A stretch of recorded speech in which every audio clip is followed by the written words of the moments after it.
Hello, foodie flavour রূপা থেকে আমি রূপা সেনগুপ্ত। আজ বানাবো নিরামিষ ডাব পনির। যত সহজে এটা তৈরি হয়ে যায় তত খেতে ভালো হয়েছিল। এখানে আমি একটা ডাব নিয়ে নিয়েছি আর নিয়েছি 200 পনির। পনিরগুলোকে ট্রায়াঙ্গেল শেপে ছোট ছোট টুকরো করে কেটে নেব। যে কোনো শেপেই কাটা যায়, ট্রায়াঙ্গেল শেপ করে কেটেছি যাতে দেখতে ভালো লাগে। সেই জন্য সামনেই আসছে দুর্গাপুজো। আমরা অনেকে দুর্গাপুজোর সময় নিরামিষ খেয়ে থাকি। একটু নতুনত্ব করার ইচ্ছে থাকে তাহলে এইভাবে ডাব পনিরটা করে খেয়ে দেখতে পারো। খেতে অসাধারণ হয়েছিল আর খুব সহজে কম সময়ের মধ্যে হয়ে যায়। এইভাবেই সব পনিরগুলো কেটে নেব ট্রায়াঙ্গেল শেপে। পনিরগুলো কাটা হয়ে গেছে। এখন ডাবের থেকে চামচ দিয়ে এইভাবে ডাবের মালাইটা বের করে নেব। বার করে একটা বাসনে রেখে দিচ্ছি।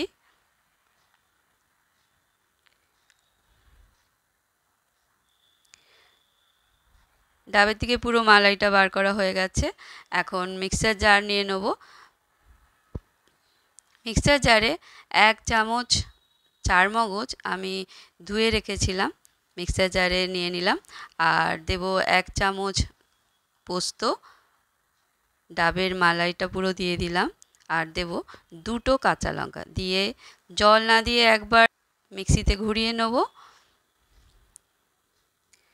এখন জল দিয়ে একটা স্মুথ পেস্ট তৈরি করে নেব। পেস্ট রেডি হয়ে গেছে। এদিকে ইন্ডাকশানে কড়া বসিয়ে দিয়েছিলাম, কড়া গরম হয়ে গেছিলো। কড়াই দিয়ে দিয়েছি 2 টেবিল চামচের মতন সাদা তেল। তেলও গরম হয়ে গেছে। এখন দিয়ে দেবো পনিরগুলো। পনিরগুলো দিয়ে 2টো পিঠ লাল করে ভেজে নেব।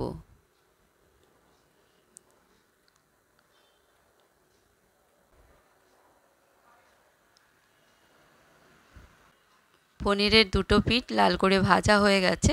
এখন একটা প্লেটে তুলে নেব।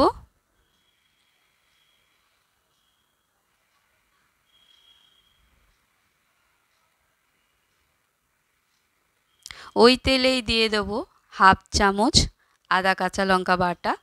আদা কাঁচা লঙ্কা বাটা দিয়ে 1 মিনিটের মতন ভেজে নেব।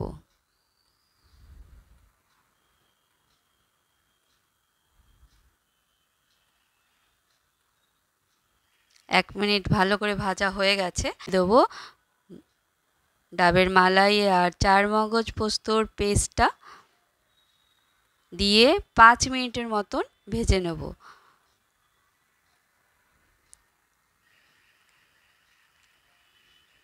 দিয়ে দিচ্ছি 1/2 চামচের কম লবণ, 1 চামচ চিনি। পেস্টের থেকে তেল ওপরে ভেসে উঠেছে।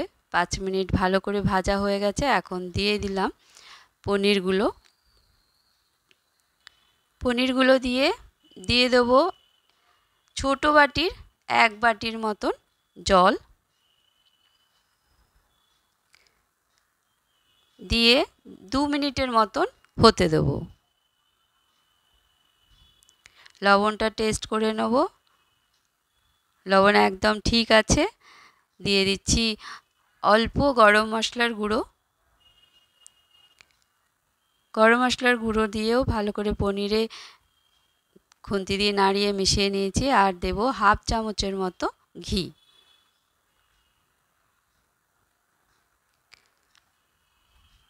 ডাব পনির আমাদের রেডি হয়ে গেছে। ভিডিও যদি ভালো লাগে লাইক শেয়ার সাবস্ক্রাইব করে দিও। Thank you. খেতে অসাধারণ হয়েছিল, একবার হলো ট্রাই করো।